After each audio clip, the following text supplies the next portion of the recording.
पुढच्या घडामोडीकडे शनिवारी रात्री अमरावतीच्या दर्यापूरमध्ये नवनीत राणांच्या प्रचार सभेत राडा झाला। नवनीत राणांच्या अंगावर खुर्च्या फेकल्याची माहिती समोर आली आहे। मला मारहाण करत शिवीगाळ करण्यात आल्याचा आरोप नवनीत राणांनी केलाय।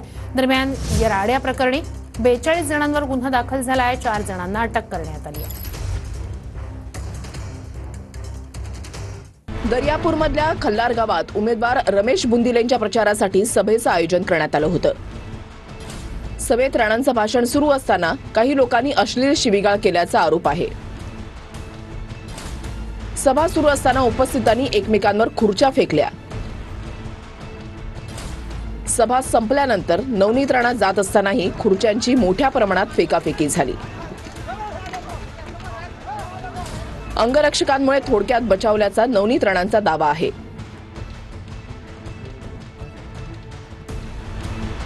अंगरक्षक होते माझ्यासोबत आणि 3-4 माझे पीए त्यांनी पूर्ण असा घेरला आणि मला शिवीगाळ करून माझ्यावर थुकले। यांनी असं मला वाचवलं म्हणून त्यांचे कपड्यावर ते पडलं।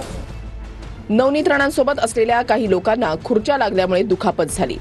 मला पाहून शिव्यागाळ करणं, तुला मारून टाकू, तुला गाडून टाकू आणि खुर्च्या माझ्यावर फेकणं, माझे कॉन्स्टेबलला लागणं, यांचे डोळ्याचं पूर्ण हे फाटलं। खल्लार पोलीस ठाण्यामध्ये नवनीत राणांचं रात्री उशिरा ठिय्या आंदोलन सुरू होतं। राणांच्या ठिय्या आंदोलनानंतर राड्या प्रकरणी खल्लार पोलीस ठाण्यामध्ये गुन्हा दाखल करण्यात आलाय। 2 गटामध्ये वाद झाल्याची बातमी बाहेर आली।